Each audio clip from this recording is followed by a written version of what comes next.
নমস্কার বন্ধুরা, কেমন আছো?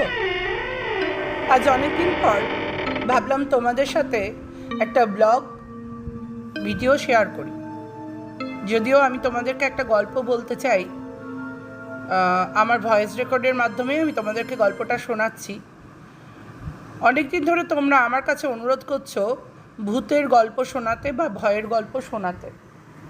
আমার শরীর খুব অসুস্থ ছিল, আমি কিছুদিন যাবৎ শর্ট ভিডিওই আপলোড করতে পারছিলাম। আজকে একটু সুস্থ বোধ করাই তোমাদের কাছে আমি ভয়ের গল্পটা শোনাতে চাইছি। গল্পটা কিন্তু আদতে সত্যি করে ঘটেছিল, এটা কোনো বানানো গল্প নয়। গত এপ্রিল মাসের ঘটনাটি অত্যন্ত মর্মান্তিক। বলতে গেলে আজও আমার চোখে জল ভরে ওঠে। গল্পটির সূত্রপাত এই গত এপ্রিল মাসের 21 তারিখে আমাদের পাড়াতে একটি মর্মান্তিক দুর্ঘটনা ঘটে। এক ভদ্রলোক, তিনি কাজের সূত্রে বাইরে গেছিলেন। প্রচণ্ড গরমে, সেদিনকে ওয়েদারটাও খুব খারাপ ছিল, প্রচণ্ড গরমে তিনি অসুস্থ বোধ করতে থাকেন। ট্রেনের মধ্যে উনি আসামের দিকে যাচ্ছিলেন একটা নিজের কাজের জন্য। তো সেই সময় অসুস্থ বোধ করায় তিনি ট্রেনের মধ্যেই বমি করতে শুরু করেন। নাম ঠিকানা এই ক্ষেত্রে আমি একটু গোপন রাখবার চেষ্টা করছি, তোমরা কিছু মনে করো না বন্ধুরা। তো অসুস্থ বোধ করায় ভদ্রলোক বমি করছেন। আশেপাশে সহযাত্রীরাও তখন তাকে জল ছেটান, কেউ কেউ মুখে চোখে জল দিয়ে ওনাকে সুস্থ করবার চেষ্টা করেন, হাওয়া করেন। কিন্তু আস্তে আস্তে তিনি তার শরীরটা অচেতন হয়ে আসতে শুরু করেন। তো ট্রেন যখন আসামেরই একটি স্টেশনে দাঁড়ায়, তখন তারা সকলে সহযাত্রীরা মিলে পাঁজাকোলা করে তুলে নিয়ে ভদ্রলোককে প্ল্যাটফর্মের বেঞ্চিতে শোয়ায় এবং তারা আরপিএফের কে জানায়। আরপিএফ তখন তার সেবা শুশ্রূষার দায়িত্ব নেয় এবং সকল সহযাত্রীরা চলে গেলেও এক দুজন লোক, মানে ওই ভদ্রলোকের সাথে যারা ছিলেন পরিচিত, তারা ওনার সাথেই ওখানে থেকে যান। কিছুক্ষণ পর আরপিএফ তাকে ওখান থেকে রেলের একটি হাসপাতালে নিয়ে যায় এবং সেখানে তাকে মৃত বলে ঘোষণা করা হয়। স্বাভাবিকভাবেই বাড়িতে খবর জানানো হয় এবং পরিবারটি খুব হঠাৎ আকস্মিক এই বিপদে কেঁপে ওঠে। আমরাও শুনতে পাই, কারণ তারা আমাদের পরিচিত এবং খুবই ঘনিষ্ঠ সেই ব্যক্তি। যথেষ্ট ভালো, ধর্মপরায়ণ, পূজা টুজা নিয়ে তিনি থাকতেন। কিন্তু হঠাৎ করেই প্রকৃতির নিয়মে মানুষ যেমন আসে, প্রকৃতির নিয়মে তেমনই তিনি হঠাৎ করে তার ছোট একটি বাচ্চা মেয়েকে রেখে, স্ত্রীকে রেখে তিনি এই পৃথিবীর মায়া কাটিয়ে চলে যান। প্রথমে আমি খবরটা না জানতে পারলেও পরে বিকেলবেলার দিকে জানতে পারি, কারণ এই দুর্ঘটনাটি ঘটেছিল 21 এপ্রিল সকালবেলার সময়। ঘটনাটা শোনার পর আমি এবং আমার মেয়ে দুজনেই খুব মানসিকভাবে ভেঙে পড়ি, কারণ ভদ্রলোকটি সত্যিই আক্ষরিক অর্থে ভদ্রলোক এবং খুবই ভালো মানুষ। এবং ওই পরিবারটিকেও আমি ব্যক্তিগতভাবে চিনি, তারা খুবই ভালো, সাদামাটা সংসারী মানুষ। সেই দিনকে আমার স্বামী কর্মসূত্রে ভোটের ডিউটিতে বাইরে ছিলেন, তাকেও আমরা খবরটা জানাই। এবং সেই দিনকে প্রচণ্ড ঝড় বৃষ্টি হয়। ঠিক মনে হচ্ছিল যেন প্রকৃতিও এই দুঃখে সামিল হয়েছেন, প্রকৃতিও যেন মেনে নিতে পারছেন না ভদ্রলোকের আকস্মিক প্রয়াণে।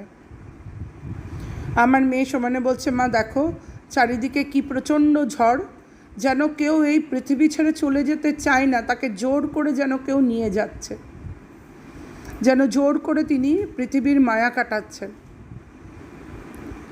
ঘটনাটি এতটাই মর্মান্তিক যে তারপর যে আমি তোমাদের সাথে ঘটনাটা শেয়ার করব সেই মানসিকতাও আমার ছিল না। আজকে প্রায় 1.5-2 মাস পর তোমাদেরকে আমি এই ঘটনাটা বলছি। সেই দিন রাত্রেবেলায় আমাদের কোনো বাড়িতেই লাইট ছিল না। গোটা পাড়া এক ঝড়ে লণ্ডভণ্ড, তার মধ্যে লোডশেডিং এবং মারার ওপর খাড়ার ঘায়ের মতন এইরকম একটা আকস্মিক দুর্ঘটনা আমাদের গোটা পাড়াটাকে স্তব্ধ করে দিয়েছিল। চারিদিকে মনে হচ্ছে যেন তিনি কেঁদে কেঁদে ঘুরে বেড়াচ্ছেন আর তার ছোট কন্যাটিকে খুঁজে বেড়াচ্ছেন। তিনি আমাকে ভালোবেসে দিদিমণি বলে ডাকতেন। খালি যেন মনে হচ্ছে উনি বলছেন, দিদিমণি আমার মেয়েটারে পড়াবেন নাই, দিদিমণি আমার বাচ্চাটারে পড়াবেন নাই। আমরাও নিজেরা বিপর্যস্ত হয়েছিলাম। যাই হোক, সেদিনকে যেহেতু লোডশেডিং ছিল, আমরা 8টা সাড়ে 8টার মধ্যে খেয়ে নিয়েছিলাম এবং আমি আমার মেয়ে দুজনেই যেহেতু একা ছিলাম, আমার মা ছিলেন ঘরে, আমরা 3 জনেই খেয়ে নিয়ে আমাদের স্টাডি রুমে বসেছিলাম। স্টাডি রুমে বসে গল্প করছিলাম, দুঃখ হা হুতাশ করছিলাম। এছাড়া তো আমরা মানুষেরা কিছুই করতে পারি না, কারণ প্রকৃতির নিয়মে মানুষ যেমন পৃথিবীতে আসে, প্রকৃতির নিয়মেই তিনি আবার চলে যান। হঠাৎ করে আমার স্বামীর ফোন আসে এবং তিনি বলেন যে একটা বিশেষ গুরুত্বপূর্ণ কাজে রাত্রি 10:30টার সময় উনি আসবেন, তো আমরা যেন একটু জেগে থাকি। আমি বলি যে ঠিক আছে, কোনো অসুবিধা নেই। তো উনি আসেন রাত্রি 10:30টার সময়, তখন ওনাকে একটু খাবার দাবার আমরা দিই, খেয়ে নেয় এবং প্রয়োজনীয় জিনিসপত্র নিয়ে আবার উনি ভোটের কাজের জন্য বাইরে চলে যান এবং বলে ভালো করে তালা টালা দিয়ে ঘরের ভেতর তোমরা থাকো, আজকে হয়তো লাইট এলেও অনেক ভোর রাতের দিকে আসবে। কয়েকটা মোমবাতি, চার্জার লাইট, কয়েকটা গুরুত্বপূর্ণ জিনিস উনি দিয়ে চলে যান। এরপর আস্তে আস্তে আমি আমার মেয়ে স্টাডি রুমে শুয়ে পড়ি একটা ছোট্ট খাটের মধ্যে, কিন্তু কিছুতেই আমাদের দুজনেরই কারুর ঘুম আসে না। মানুষের মনের বেদনা এক একটা মানুষের কাছে এক এক রকম, কিন্তু সে আমার মেয়ে ছোট হয়েও দুজনার আমাদের মানসিক পরিস্থিতি এমনই ছিল যে আমরা জানলা দিয়ে বাইরে তাকালেই যেন মনে হচ্ছে সেই পরিচিত হাসি মুখটা আমাদের সমানে বলছে, দিদিমণি আমার মাইয়াডারে পড়াবেন নাই। আমরা না খুব কষ্টে ছিলাম, খুব বেদনার যেটাকে বলে সাগরে ডুবে যাচ্ছিলাম। যদিও এটা অতিশয়োক্তি হলেও বিশ্বাস করো বন্ধুরা, এইটাই আমার মনে হচ্ছিল। সেই মুহূর্তে আমাদের এইরকমই মানসিক পরিস্থিতি। চোখ থেকে টপ টপ করে জল ঝরে পড়ছিল, তার মধ্যে গুমোট ভ্যাপসা গরম, ঝড় বৃষ্টি হলেও গরম ভাবটা কাটেনি। আসলে তার আগে বেশ কয়েকদিন তীব্র দাবদাহ চলছিল। এরপর ঘড়ির কাঁটা টিক টিক টিক টিক করে সময়ের জানান দিচ্ছিল। তখন একটা সময় আমার মেয়ে বলল, মা রাত্রি 11টা বাজে, আর এখানে শুয়ে থাকতে পাচ্ছি না, ভীষণ কষ্ট হচ্ছে, চলো বরং আমার রুমটা এর থেকে, এই স্টাডি রুমের থেকে একটু খোলামেলা, ওখানে জানলা খুলে ওই খাটটাও একটু চওড়া, আমরা ওখানে মশারি টাঙিয়ে শুয়ে পড়ি, তাহলে মশার উপদ্রব হবে না, আর একটু হলেও ঠান্ডা হাওয়া দিলে আমরা একটু রেস্ট নিতে পারবো, কারণ আবার তো পরের দিন থেকে সবাইকে দৌড়াতে হবে, যে যার নিজের কাজ করতে হবে। আমি বললাম ঠিক আছে, ঠিকই বলেছিস, এই ছোটো খাটে আমাদের অসুবিধাও হচ্ছে, তার মধ্যে গরম, মশার উৎপাত, আর এখানে শুয়ে কীরকম যেন একটা দম ফাটা কষ্ট, ঠিক আছে চল। আমিও তার কথাতে সম্মত হই এবং দুজনে মিলে আমরা আমার মেয়ের ঘরের ছোট্ট খাটটাতে গিয়ে মশারি টাঙিয়ে জানলা খুলে শুয়ে পড়ি। কিন্তু শুলে কি হবে, মানুষের মনের তো ব্যথার কোনো উপশম হয় না। মেয়ে চুপচাপ শুয়ে থাকলেও আমি জানলা দিয়ে খোলা আকাশের দিকে তাকিয়ে শুধু ঠাকুরের সাথে কথা বলছি, ঠাকুর পরিবারটির কি হবে, তাই তো এত বড় বিপদ, কি হবে, চারিদিক নিস্তব্ধ পিন পতনের নীরবতা।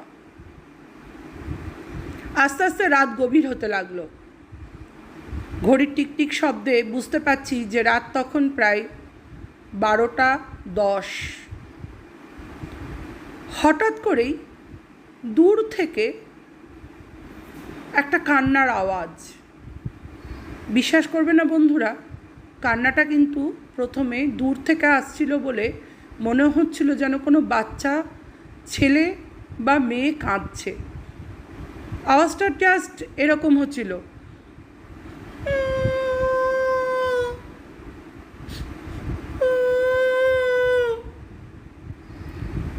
প্রথমে আমি ভাবলাম যে গরমে বোধহয় কোনো বাচ্চা কাঁদছে, তাহলে মারা তাকে শান্ত করবার চেষ্টা করছে।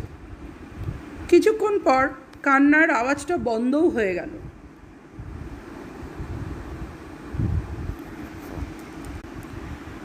তখন আমি ভাবলাম হয়তো আমার মনের ভুল, ঠিক আছে দেখি আবার যদি হয়। কিন্তু কিছুক্ষণ পর দেখলাম আমার মেয়ে পাশে উসখুস করছে। বুঝলাম আমার মতন সেও জেগে আছে এবং ফিসফিস করে আমার কানের কাছে মুখটা নিয়ে বলছে, মা তুমি আওয়াজটা শুনতে পেলে তো? আমি বললাম হ্যাঁ, হতে পারে কোনো বাচ্চা কাঁদছে, ভয় পাস না, এটা অন্য কিছু না। ওকে সান্ত্বনা দিল। আমার মনের মধ্যে একটা প্রশ্ন ছিল, কান্নাটা কি সত্যিই বাচ্চার? বিশ্বাস করবে না বন্ধুরা, ঠিক তার কিছুক্ষণ পরেই আবার কান্নার আওয়াজ। কিন্তু এবারের কান্নাটা কিন্তু কোনো বাচ্চা মেয়ে বা ছেলের নয়, কান্নাটা একটা পরিণত মানুষের, যেন কেউ গোঙাচ্ছে, কষ্টে যন্ত্রণায় তার ব্যথাটা যেন মুখ দিয়ে বেরিয়ে আসছে। গোঙানির কান্না যেমন হয় আর কি। এবং কান্নাটা যেন আস্তে আস্তে জানলার কাছে আসছে। জানলার পর্দা সরানো, বাড়িতে হাওয়া আসছে, অপর রুমে আমার মা ঘুমিয়ে আছেন। কিন্তু তিনি এই কান্নার আওয়াজ শুনতে পাচ্ছেন কি না আমি জানি না। হঠাৎ করে আমার মেয়ে বলল, মা তুমি আওয়াজটা এবার বুঝতে পারছো?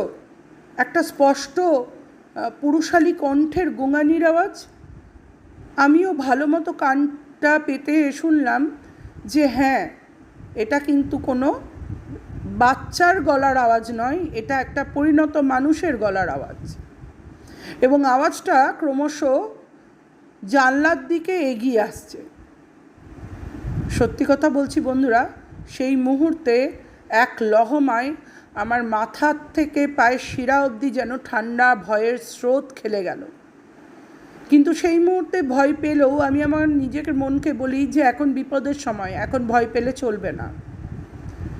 আমি আস্তে আস্তে মশারিটা খুলে নিজেকে বার করে নিয়ে এলাম এবং মেয়েকেও বললাম, হাত ধরে টান মেরে বললাম, চল আস্তে আস্তে আমাদেরকে নামতে হবে, হটপট করতে যাস না, মুখ থুবড়ে মশারি নিয়ে পড়বি। মেয়ে প্রথমে খানিকটা ভয় পেয়ে আমাকে শক্ত করে জাপটে ধরলো। আমি বললাম কিচ্ছু করার নেই, বাইরে বেরোতেই হবে, আগে বেরোই, আগে দেখি এটা কি, তবেই আমি বিশ্বাস করব। মনে জোর নিয়ে এসেছিলাম ঠিকই, কিন্তু ভয় আমারও সেই রাত্রে যথেষ্ট পেয়েছিলাম। তো দুজনে মিলে যখন বেরিয়ে আসি, আস্তে আস্তে বেরিয়ে আসি, তখন জানলার দিকে তাকালেও কোনো কিছু দেখতে না পেলেও আওয়াজটা স্পষ্ট থেকে স্পষ্টতর হচ্ছিল, কিন্তু একটানা হচ্ছিল, কোনো বিরামহীন একটা কান্না। আস্তে আস্তে আমরা ওই ঘর থেকে বেরিয়ে আসি। বেরিয়ে এসে আমাদের ওই ঘর সংলগ্ন একটি মাঝের ঘরে দাঁড়িয়ে আওয়াজটাকে লক্ষ্য করতে থাকি এবং যখন প্রায় রাত্রি 12:30 তখন ঠিক আওয়াজটা আমাদের জানলার কাছে যেন কেউ দাঁড়িয়ে কাঁদছে।